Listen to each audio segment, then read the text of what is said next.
มื้อนี้สิพามาเบิ่งบรรยากาศผูกแขนเจ้าบ่าวเนาะอ้ายเพิ่นสิไปเอาเมียอยู่ทางบ้านทางหวายลำถวายพู้นแหละ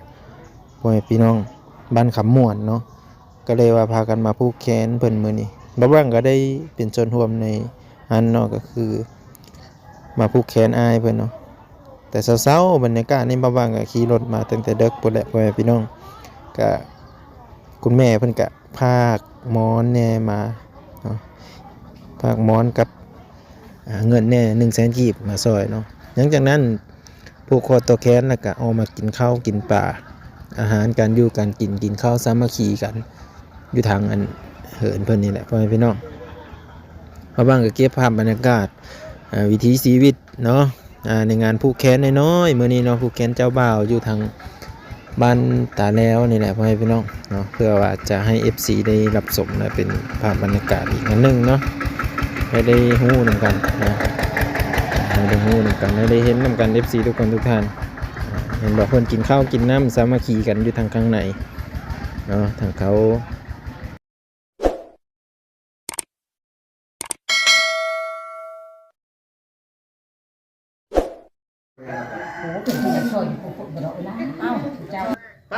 เราให้เกยโตผ่าขวัญแล้วก็มีผ่าแผ่ไปน้องผิดบ้างแล้วไปมานี่เลยเคยปอมจุ๊บเรื่องนี้เกิดปลอมเลยไปกันแอร์ก็ช่วยมันร้อนน้ำหอมน่ะจะได้ไปตอนเช้าเลยแต่งยังไงวะไก่แล้วก็เราให้เกยโตมะไม้เนาะวันนี้เพิ่นสิได้เต็มเนาะทางคำเมป้ากับทางอ้ายสิได้เต็มผู้แขนเจ้าบ่าวเนาะอยู่ที่บ้านตาแล้วเป็นน้ำมานาติโตเยี่ยมเพิ่นเลยนี่แหละเป็นสาระโสดนั่นนี่แหละสาระโสดผู้ชายก็มีบอกเข้ามาเฮ็ดเฮ็ดจักนึงโอ้ยตอนเช้าเนี่ยเราจะพามาเบิ่งเพราะว่าวิธีของชาวบ้านเนาะเพิ่นจะทำการผูกแขนอยู่ที่เหินของพ่อลุงเนาะเหินของพ่อลุงไปพี่น้องไปเดี๋ยวมาเบิ่งทางข้างนอกมันกำลังเฮ็ดอยู่เฮ็ดกินได้พี่เห็นบ่มาว่างก็มาก็สวยได้มื้อนี้บ่ได้มาเช้าได้พี่น้องมาตอนสวย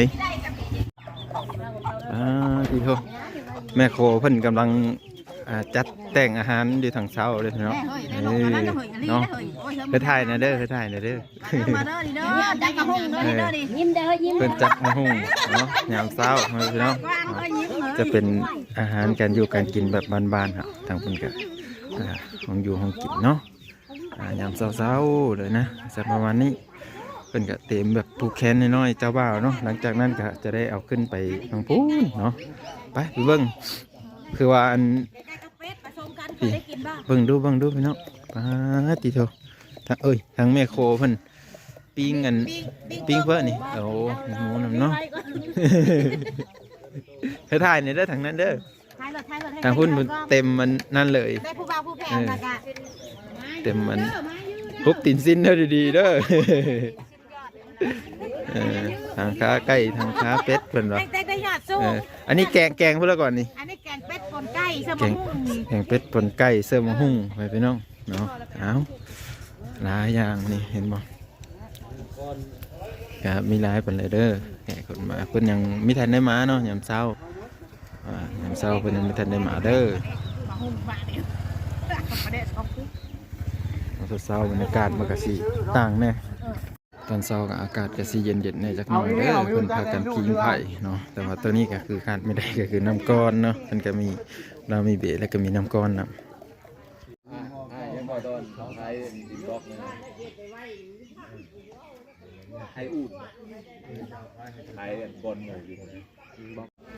เพิ่นสิได้เริ่มผูกคอต่อแขนได้พ่อแม่พี่น้อง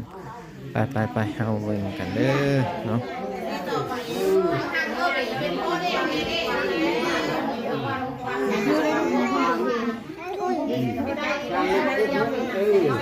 ส่งเลยเด้อ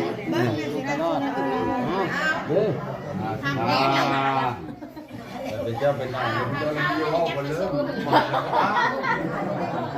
เอาโบ๊ะหนักครั้งนี้เอาซ่าเอาหักได้เอาซ่าเอาซ่าแล้วคนไว้คนในข้าวทำหนักห้าว มอบผ้าขวัญมัดแหนเลยบาด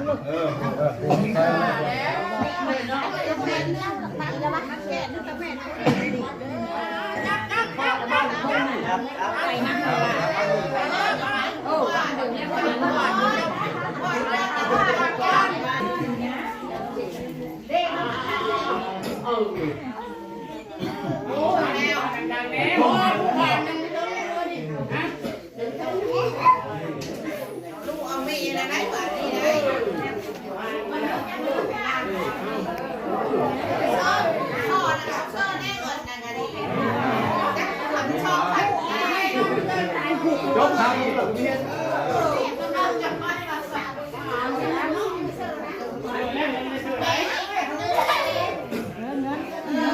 ย่อแล้วว่าผมเป็นเจ้าเป็นนายพ่อเป็นแม่แล้วว่าแม่พ่อเป็นเจ้าแบบเป็นเจ้าเป็นนายคนที่ทำยังไงปีก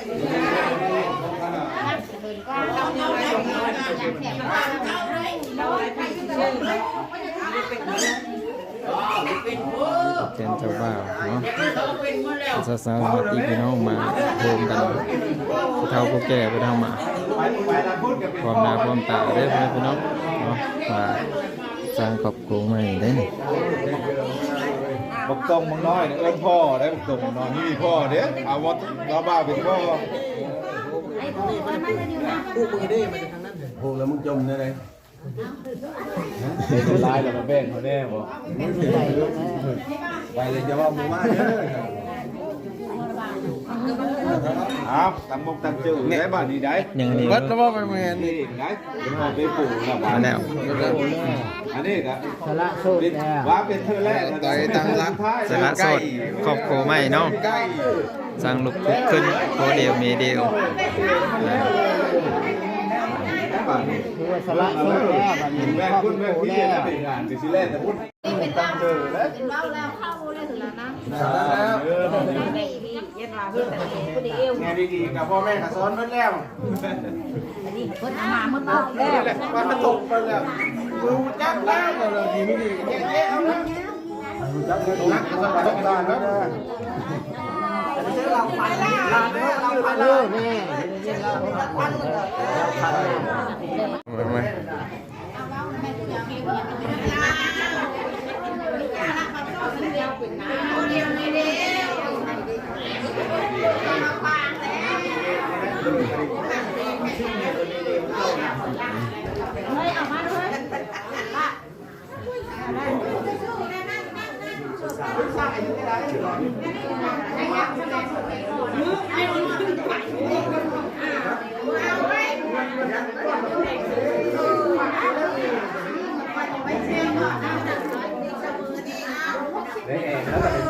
กาวเอาเพื่อน นี่ เอาแม่เท่าเลยกาวเอาเพื่อนแล้วไปนี่ถ้าน้อย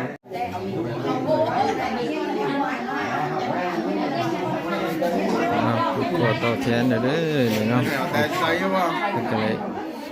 เข้ามาอยู่ทางนอกเพิ่นก็เนาะอันนี้มีแต่ผูกแขนน้อยๆดอกพ่อพี่น้องแล้วเพิ่นก็สิไปผูกแขนไปทำพิธีอยู่ทางพุ่นนี้เธอนึงเนาะ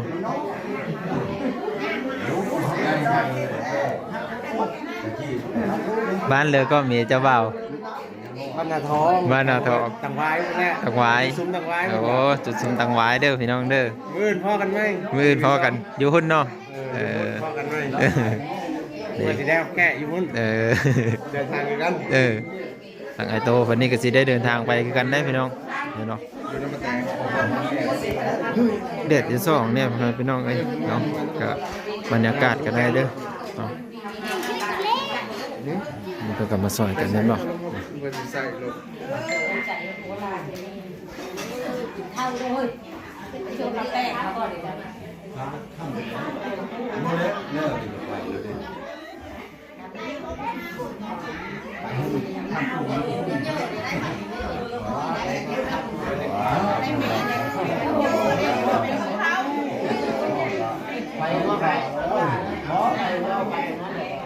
อันนี้แม่ได้เด็กน้อยแล้วสิเป็นเด็กน้อยอีกก็เป็น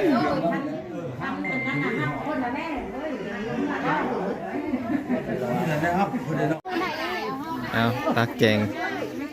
แบ่งแจ่วเด้อบัดนี้เด้อจักหลับจักก้อยนี่เพิ่นตักไปได้อพี่น้องเนาะประมาณนี้ พอก็หมดเลยเนาะ เออเด้อยังอยู่กำลังแบ่งอาหารการอยู่การกินเนาะพี่น้องทางไหนพี่เด้อเพิ่นกำลังกินข้าวสามัคคีกันอยู่ทางข้างในโดยถ่ายบรรยากาศได้เบิ่งพูนเนาะทางผู้รักผู้ใหญ่ผู้เฒ่าผู้แก่เพิ่นก็มาครบหน้าครบตาพี่ๆน้องๆเนาะปลุงแม่ป้าทางพี่เด้อประมาณนี้แหละงานน้อยๆเพิ่นว่าผูกแขนอยู่นี่แล้วเพิ่นก็สิเข้าไปทางพุ่นอีกเนาะ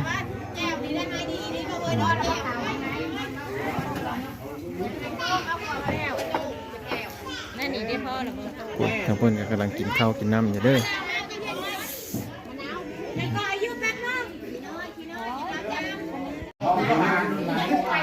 เพิ่นกินข้าวกินน้ำอยู่เด้อนี่พ่อแม่พี่น้องเจ้าบ่าวทางเพิ่นเด้อ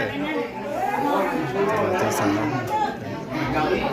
ประมาณนี้แหละบรรยากาศมื้อนี้เด้อเอาวิดีโอหน้าพ่อกันใหม่เด้อพ่อแม่พี่น้องเด้อก็คือกินข้าวกินน้ำสำเร็จเสร็จสมบูรณ์แล้วเนาะอันนี้ก็คือเป็นพิธีหนึ่งเนาะที่ว่ามัดแขนก่อนที่จะไปสู่เมียเนาะก่อนที่จะไปบ้านเมียเนาะว่าอีกอย่างหนึ่งก็ได้ไปบ้านเมียเพิ่นก็จะเฮ็ดพิธีอีกผู้แขนคือการพ่อแม่พี่น้องผู้แขนเต้นดองแล้วก็จะรู้ล้าอลังการสำเร็จแน่เนาะจะเห็นเพิ่นเลยแน่อยู่ทางบ้านเพิ่นเดี๋ยวไปติดตามมื้อ EP ต่อไปพ่อแม่พี่น้องบ่บังก็จะไปเก็บภาพบรรยากาศทางพุ่นเนาะก็ได้บอกคุณแม่เพิ่นแล้วว่าบ่บังจะไปดองอายเพิ่นเนาะอยู่บ้านตาแล้วไปบ้าน